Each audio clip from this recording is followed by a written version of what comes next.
Go Song of the Evertree is a sandbox town building and gardening game developed by Prideful Sloth and is available to play on PlayStation, Xbox, PC and Nintendo Switch.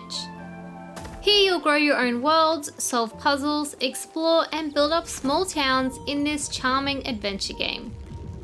Just a quick side note, I post reviews here every single week, so don't forget to subscribe if you haven't already. You play the role of an alchemist and are the only one of your kind who stayed behind after your world was abandoned. A great and magical tree gives life to the floating world you live on, and as people lived here and took advantage of the tree and its resources, they lost their magical connection to the tree, allowing the withering to take over. Unable to stop it, the people were forced to leave, but you stayed behind. With the help of a talking book and cauldron, you re-establish the connection to this tree, grow seeds to plant and nourish to give life to new worlds and bring back the people. The main aspects of this game can be split into two different parts: growing and restoring worlds by watering, weeding and clearing rubble, and building up towns where you assign housing and jobs with a bit of exploration mixed in for good measure. You'll notice right off the bat the absolute unit of a tree that occupies the world you live in. This tree, aside from being huge, is very important as it's the life essence of your world. You'll also notice the big purple vines covering the tree and the world, which is known as the withering. Your goal here is simple: get rid of the vines, bring the tree back to full health, and bring people back to the land.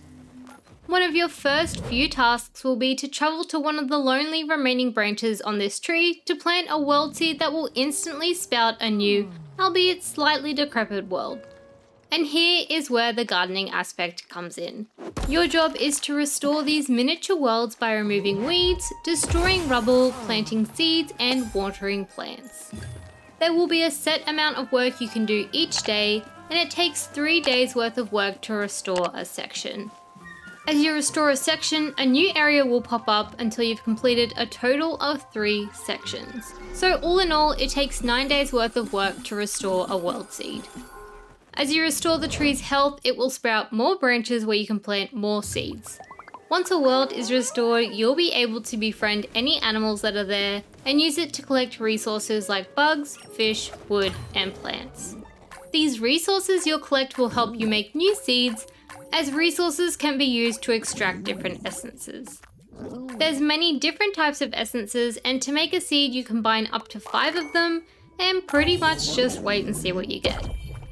The worlds you can create can be icy and cold, sticky and smelly, sandy, shiny, you name it. Different worlds have a slightly different variation in colours and plant types, but all in all they're essentially the same. Restoring these worlds will also grant you something called Moira, and this comes in handy when you begin building your towns. As you initially begin restoring the tree, you'll remove some of the purple vines that were covering the land around the base of the tree, which in turn brings people back to the land. Of course, they need somewhere to live and jobs to earn money, so you need to start building. You'll use the Moira as a currency of sort to get buildings, decorations and paths, which you can place pretty much anywhere you want. Each little town has a set of requirements for you to increase the happiness of the citizens, and reaching 100% will clear some vines from the next area, where you can then begin building another town. The citizens in these towns can provide a small assortment of side quests, where you'll generally need to provide them with an item or decorate their house.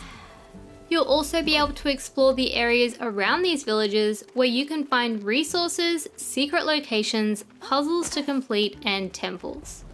You'll need to find 1 temple for each area, and once you do, you'll need to complete whatever puzzle lies within.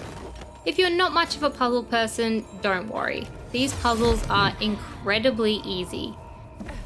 Once you complete the puzzle, you'll be rewarded with a song fragment that you can take back to the tree, which will then remove some vines from its heart, allowing the tree to grow more and get new branches for your world seed. To go along with all of this, you'll also have a collection book very similar to Animal Crossing, where you can complete goals to be awarded with some items or even tool upgrades. Items can include resources, decorations, and outfits, which can be used to decorate your character. I found the art style for Grow to be quite unappealing initially, yet as I played the game and got used to it, I found I didn't quite mind it too much, and even found it beautiful at times. I often found myself cringing at some of the character animations, and in some games where funny looking characters can be charming, I didn't find that with Grow. While not too much to my liking, I think this type of art style would be much more appealing to a younger audience. Despite all of this, I found the soundtracks fit the vibe of the game really well, giving a relaxing and cozy backdrop while you tend to your worlds or go off exploring. I love a good collection system, and Grow certainly delivered that. With a great way to keep track of your progress, constant progression, and great rewards, any fellow collection lovers out there will love this part. In line with that, I played this on PlayStation, and it's also got quite an easy achievement list to complete. I was able to platinum this quite quickly and easily, so this is a great game for any achievement hunters out there. I'm also a sucker for cleaning up areas and seeing them transform, and that's basically what 50% of this game is about. While tedious, I always ended up thoroughly enjoying the process of restoring another world. I was very addicted to this game until I just wasn't.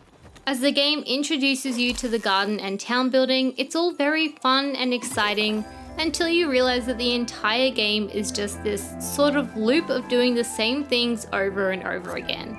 You'll build a town, find and complete the temple, reach 100% happiness, and then move on to the next town and repeat. And while doing all of this, you'll go to your world seeds every day to complete the exact same tasks.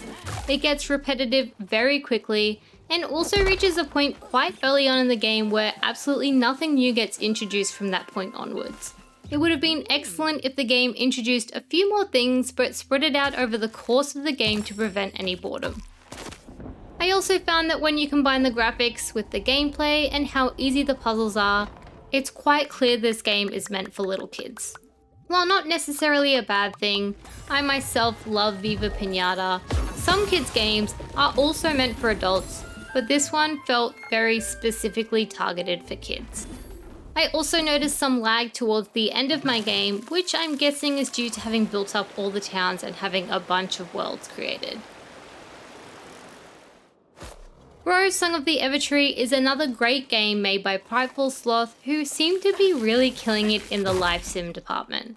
While it definitely feels more targeted towards little kids, I still enjoyed my playthrough, but I found probably the only reason that I saw the game through to the very end was because I wanted to get the achievements. Otherwise, I don't think I would have finished it. If you love gardening, watching places transform as you tend to it, and customizing your own little towns, then this is the game for you. Thank you so much for watching. Please like and subscribe if you enjoyed the video, and I will see you in the next one. Bye!